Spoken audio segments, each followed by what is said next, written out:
Guys, here's my video for how to play Sarah McLachlan's Song for My Father.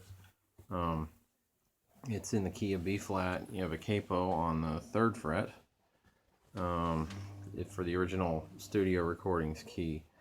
I know she did play it a couple steps down in another radio show video, probably because of voice issues or something, or just plain key it down just to give her voice a rest. It's always a good idea. If you're a singer, just give yourself a break, key your songs down a little bit, learn how to key them down so you can do that. Anyway, excuse me. We'll get right into it here. Get a little bit better camera angle. Okay. So you can play this song, like I said, it's capoed 3, and you can move it around if you want to. If you're a higher singer, you move it up, lower singer, move it down. But we'll get right to it here. I'll explain the chords as they would be without a capo. You're in standard tuning, at least I am on this one. And then I'll tell you what the actual chords are in the original key, to the best of my knowledge. What the names of those chords are, I could be wrong. Because I'm not solid on my theory for how chords work exactly. I'm still pretty first through whatever grade. Anyway, let's see. And I'll play it nice and slow because I know the way Sarah plays it on the records. For me, it was a little hard to keep up. So had to keep going back and going back and going back to really hear everything. But let's give it the introduction. And then I'll show you there's a slight variation. There's just an extra chords, a couple extra chords that happen in the verse. And then we have chorus, and then I think we just have verses and choruses. And the song, as it progresses, has other instruments come in to complement what's going on with Sarah and the guitar. So here we go.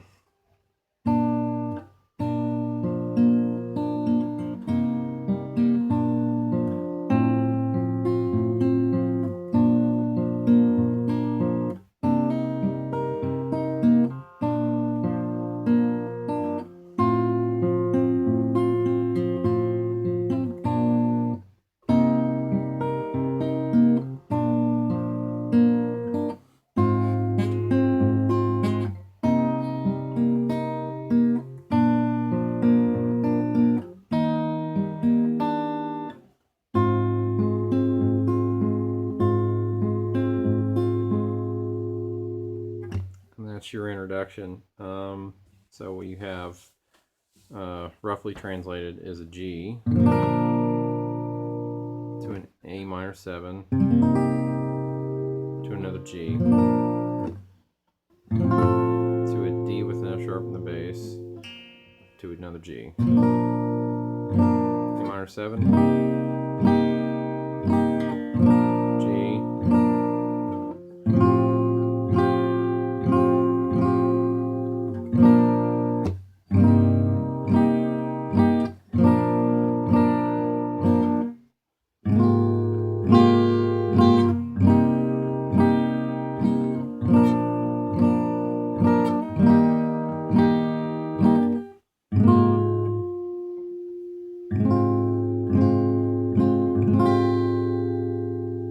kind of strumming at the chords. You could do it that way too, sort of a campfire version without the finger picking if you don't want to.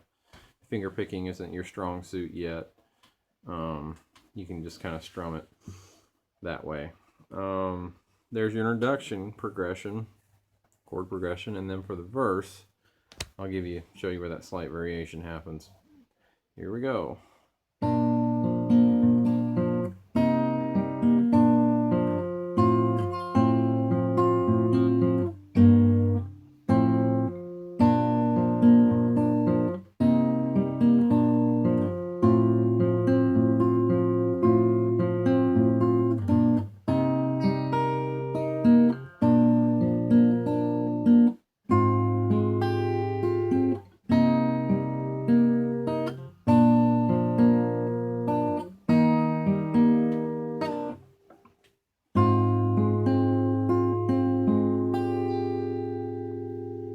don't think she ever does that note, but I do that because that's my bad habit.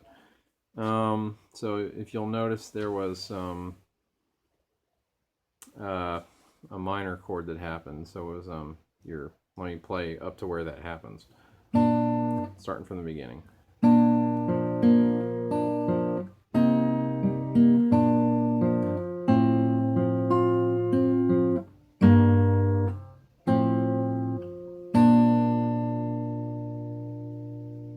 So there it was, that so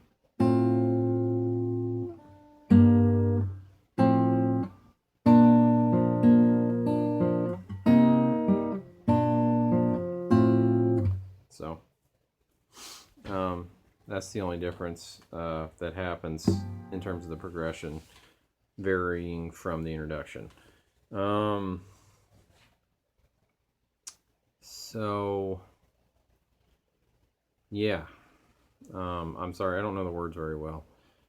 If you listen to the song, if you have a way to have the song play a little slower, you know, on another video here on YouTube, do that, so you can kind of hear it happen that way. But anyway, there's your verse progression.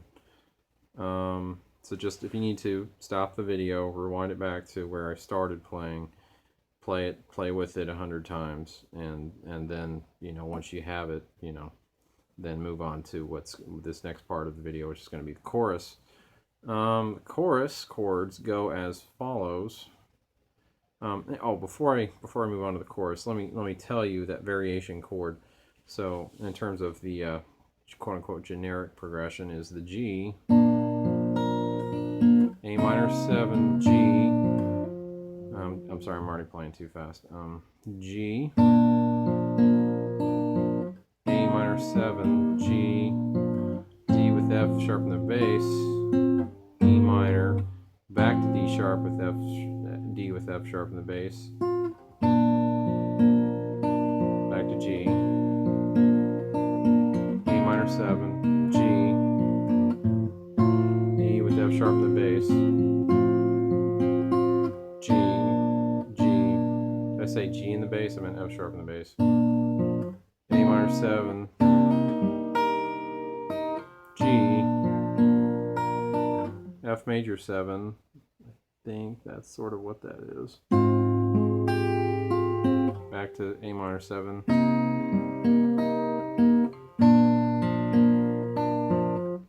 to G, to C, back to F major 7.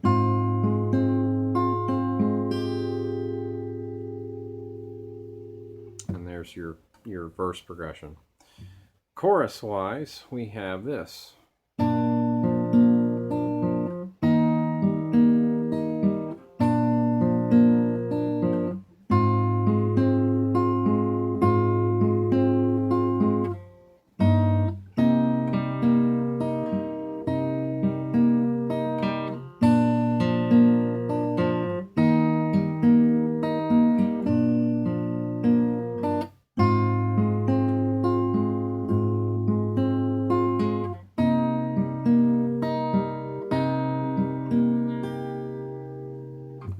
To another verse.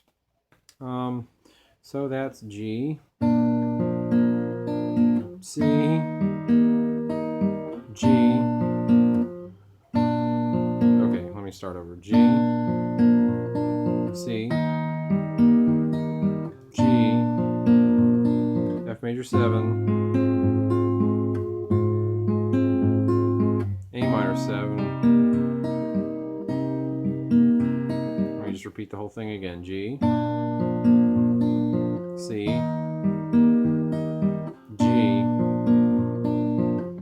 G, F major 7, A minor 7, and we go into another verse. And it just switches back, verses and choruses, back and forth. More instruments come in, more voices come in. They make the song sound very nice. So like I said, you have the option of taking the capo off and moving it wherever you want, or not having it on there at all and playing it like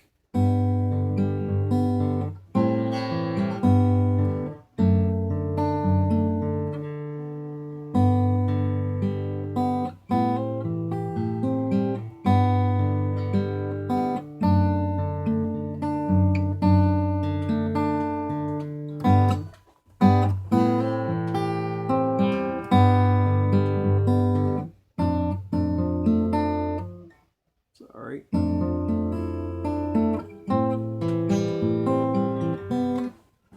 Sorry, I keep seeming to not be in frame here.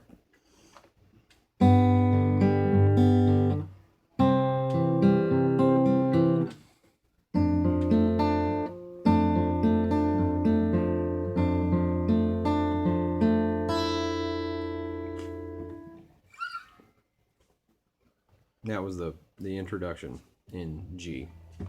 But anyway, the real chord names, to the best of my knowledge, are B flat. Your G is actually a B flat. Your A minor 7 is actually a C minor 7. Back to another G flat. To an F with an A note in the bass. And a G minor, if this is the verse progression. Back to your F with A in the bass.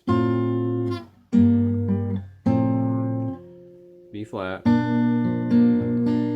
C minor 7. Back to B flat. F with A in the bass.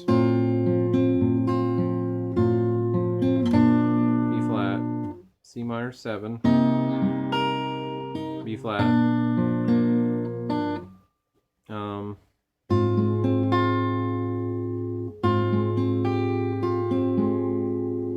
I think that's your G sharp major 7th, I think. Or somebody correct me, tell me what that actually is. Maybe something, a different chord with something in the bass, that may be what it is. C minor 7, B flat, E flat, G sharp major 7.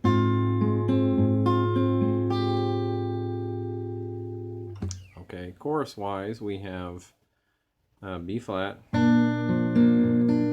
E flat, back to B flat, G sharp major 7,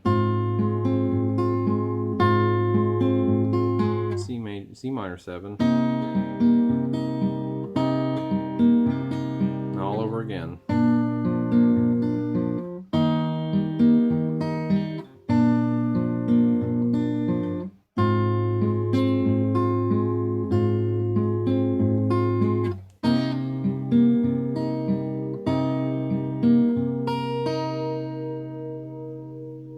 And then, like I said, more verses, more choruses.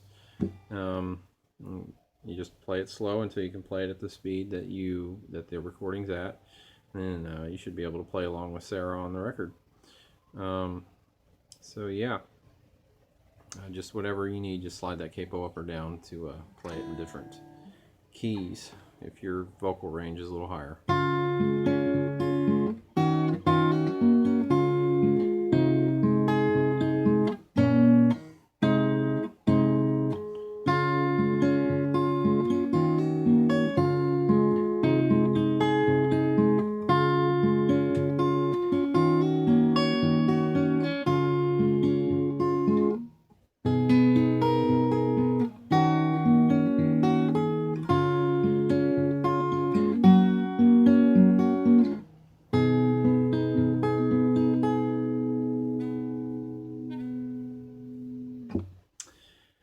Okay, here I'll try playing it at the regular speed just so you guys can have that to hear and maybe possibly follow. Although I'd recommend ultimately just following along with the recording Sarah has.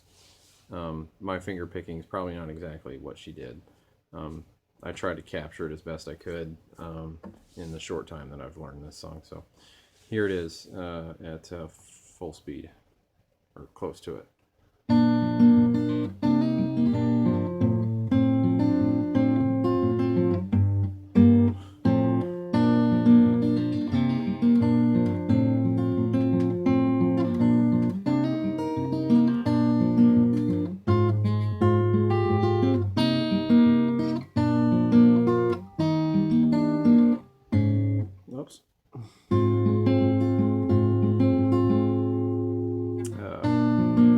through that verse progression one more time.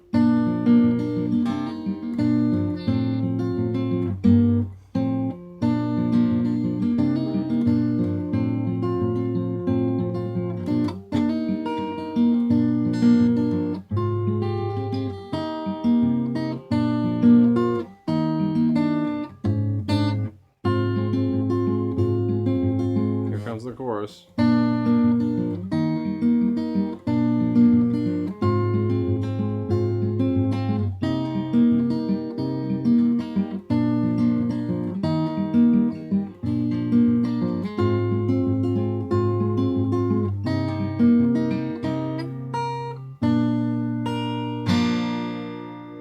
So anyway, there you go. Hope that was slow enough for people. Let me know. And keep learning, guys. Ooh, do do do do.